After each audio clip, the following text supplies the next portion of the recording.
ناظرین، حضرت عیسیٰ علیہ السلام کی پیدائش سے چند سال پہلے کا واقعہ ہے کہ جب روم پر سیزر اگسطس حکومت کرتا تھا، فلسطین کی سرزمین پر اگسطس کا مقرر کردہ ایک گورنر ہیرولڈ اعظم کی حکومت تھی۔ ان دنوں فلسطین کی سرزمین تجارتی اور زراعتی اعتبار سے بہت اہم تھی اور یہ سلطنت روم کو بہت زیادہ پیسہ کما کر دیتی تھی، اس لیے یہاں کا گورنر ہیرولڈ روم کے سیزر کا بہت چہیتا تھا۔ اس کے علاوہ ہیکل سلیمانی کی تعمیر نو کی وجہ سے ہیرولڈ یروشلم کی عوام یعنی یہودیوں میں بھی بہت زیادہ مقبول تھا۔ ہیرولڈ کے استبل کے ایک ملازم کی بیٹی کا نام ہیروڈیاس تھا۔ ایک غریب گھرانے سے تعلق رکھنے کے باوجود وہ اپنے حسن میں یکتا تھی۔ جیسے ہی ہیروڈیاس نے جوانی میں قدم رکھا، سارے یروشلم کی نگاہوں کا مرکز بن گئی۔ ہر شخص کی خواہش تھی کہ ہیروڈیاس اس کی بیوی بنے۔ ہیروڈیاس جہاں بہت زیادہ حسین تھی، وہیں اس میں غرور بھی بے انتہا کا تھا۔ اس کے مطابق اس کا یہ حسن محلوں کی رانی بننے کے قابل تھا اور اس کا حقدار کوئی شہزادہ یا بادشاہ ہی ہو سکتا تھا۔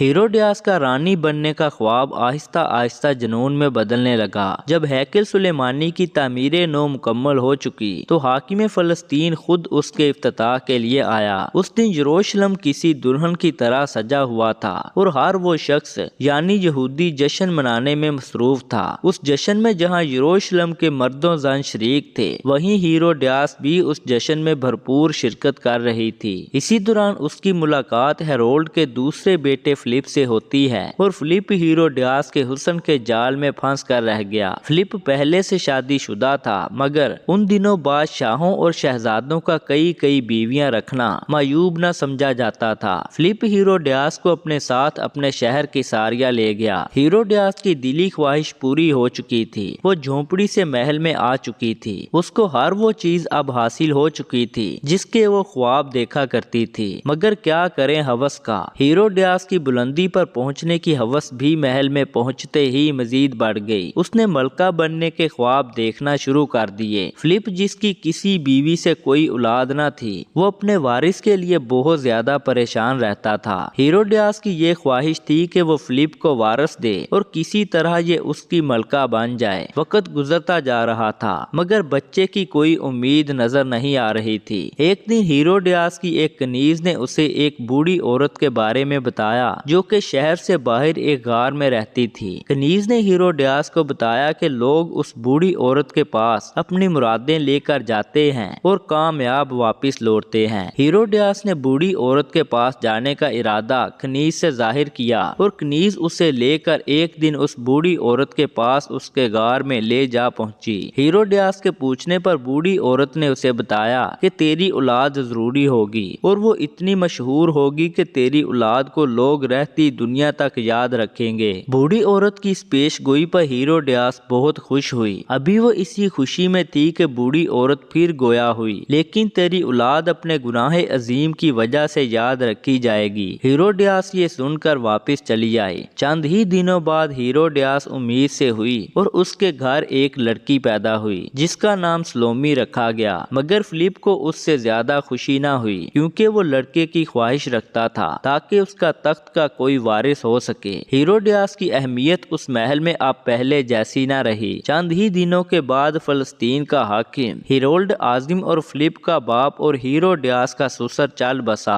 اور اس کی سلطنت اس کے بیٹوں میں تقسیم ہو گئی۔ فلسطین کی تقسیم میں سے چھوٹا حصہ فلپ کے حصے میں آیا اور سب سے زیادہ آمدنی والا حصہ جو فلپ کے چھوٹے بھائی اینٹی پاس جسے ہیرولڈ ثانی بھی کہا جاتا ہے کے حصے میں آیا۔ ہیروڈیاس اور اینٹی پاس کی پہلی ملاقات ہیرولڈ اعظم کی تدفین کے موقع پر ہوئی۔ اینٹی پاس ایک نوجوان اور مضبوط جسم کا مالک شخص تھا۔ وہ پہلی ہی نظر میں ہیروڈیاس کے عشق میں مبتلا ہو گیا۔ یہ ہیروڈیاس کی ادائیں ہی تھی جس نے اینٹی پاس کو اس کا دیوانہ بنا دیا۔ ہیروڈیاس اب فلپ سے چھٹکارا حاصل کرنا چاہتی تھی، جس کے لیے اس نے اینٹی پاس کو اپنی محبت کے جال میں پھنسا لیا اور ایک دن فلپ کی سالگرہ کے موقع پر اس کے بھائیوں اور دوسری سلطنت کے حکمرانوں اور رومی سلطنت کے عہدیداروں کو بلاوا بھیجا گیا۔ اینٹی پاس جو اسی موقع کی تلاش میں تھا، وہ ہیروڈیاس کی محبت میں کھینچا چلا آیا۔ ہیروڈیاس نے نہایت چالاکی سے اینٹی پاس سے اپنی اداؤں کا جادو دکھا کر وعدہ لے لیا کہ وہ اسے اپنی ملکہ عالیہ بنائے گا اور ایک دن دونوں موقع دیکھ دیکھ کر وہاں سے دن دہاڑے بھاگ نکلے۔ اس بات پر فلپ اور اینٹی پاس کے درمیان کئی جنگیں ہوئیں۔ بعد ازاں رومن حکومت کی مداخلت پر دونوں میں صلح ہو گئی۔ اینٹی پاس کے کچھ علاقے فلپ کو دے دیے گئے اور ہیروڈیاس کو اینٹی پاس کے حوالے کر دیا گیا۔ ان دنوں حضرت زکریہ علیہ السلام کے بیٹے حضرت یحییٰ علیہ السلام یروشلم کے لوگوں میں تبلیغ فرمایا کرتے تھے۔ حضرت یحییٰ علیہ السلام کو عیسائی یوحنا علیہ السلام کے نام سے بھی جانتے ہیں۔ آپ علیہ السلام کا انداز گفتگو نہایت شیریں اور نرم ہوتا۔ لوگ جوک در جوک آپ علیہ السلام کی باتیں سننے چلے آتے اور آپ علیہ السلام کی تعلیمات سے متاثر ہوئے بغیر نہ رہ پاتے۔ ان دنوں زیادہ تر یہودی عالم رومی سلطنت کے پٹھو ہوتے اور حق بات کہنے سے گھبراتے تھے، لیکن حضرت یحییٰ علیہ السلام ہر خوف سے پاک اپنے لوگوں کی تبلیغ کیا کرتے اور آپ علیہ السلام کھلے الفاظ میں بادشاہ اینٹی پاس کے اس عمل کی مخالفت کرتے کہ اس نے اپنے بھائی کی بیوی کو بھگا کر اس سے شادی کر لی۔ بادشاہ اینٹی پاس نے اس جانب تو کوئی توجہ نہ دی، مگر ہیروڈیاس جو کہ سلطنت کی ملکہ تھی، اس نے آپ کو گرفتار کرنے کا حکم دے دیا اور آپ علیہ السلام کو اپنے باغ کی سیرابی کے کام پر لگا دیا۔ ہیروڈیاس نے کئی بار اینٹی پاس کو اس بات پر اکسایا کہ وہ حضرت یحییٰ علیہ السلام کے قتل کا فرمان جاری کر دے، مگر اینٹی پاس نہ مانا۔ ہیروڈیاس اور فلپ کی بیٹی سلومی، جس کی خوبصورتی نے اپنی ماں کو کہیں پیچھے چھوڑ دیا تھا، جوان ہو چکی تھی اور کئی بادشاہ اور شہزادے اس کے خواب دیکھتے تھے۔ ایک دن محل کی کھڑکی سے باغ کا نظارہ کر رہی تھی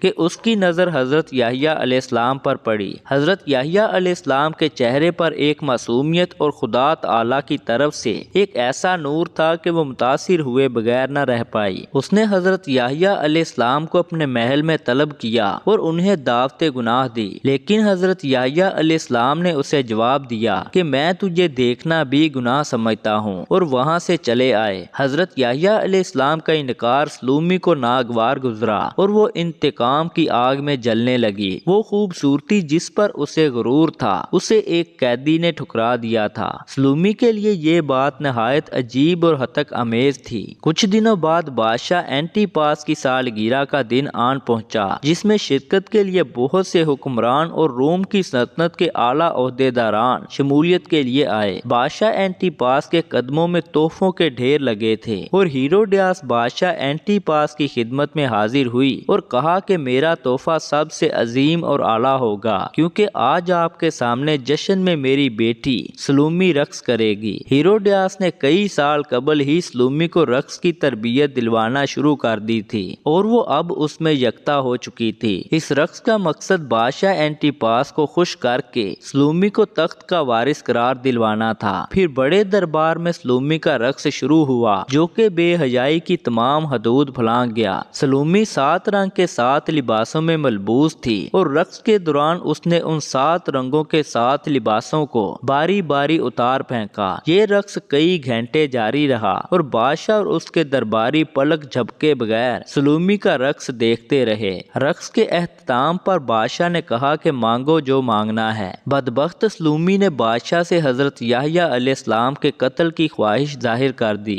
بادشاہ چاہتے ہوئے بھی انکار نہ کر سکا، کیونکہ وہ بھرے دربار میں وعدہ کر چکا تھا، اور یوں اس بدبخت عورت کی خواہش پر حضرت یحییٰ علیہ السلام کی شہادت ہوئی۔ اس کے کچھ ہی دن بعد روم کا سیزر ٹائبیرس اینٹی پاس سے ناراض ہو گیا اور اس نے اینٹی پاس کے بھتیجے ایگریپا کو اس کی سلطنت پر چڑھائی کا حکم دے دیا۔ ایگریپا نے اینٹی پاس کو شکست فاش دی اور اینٹی پاس اور ہیروڈیاس کو زنجیریں پہنا کر سر عام روم لے جانے کا حکم دیا۔ جب ہتھکڑیوں اور زنجیروں میں جکڑے دونوں میاں بیوی شہر کی گلیوں سے گزر رہے تھے تو ان کے ستائے ہوئے لوگ انہیں پتھر مار رہے تھے۔ پھر شہنشاہ روم نے ان دونوں مجرموں کو اسپین کے ایک صحرا میں پھینکوا دیا، جہاں بھوک اور پیاس سے دونوں کی موت واقع ہوئی۔ سلومی کی باقی زندگی ایگریپا کے بھتیجے ارسطوبلس کی غلام بن کر گزری۔ یہ غرور اور تکبر سے بھری اس ملکہ کا حشر ہے جس نے اپنی ساری زندگی اور زیادہ کی ہوس میں گزار دی۔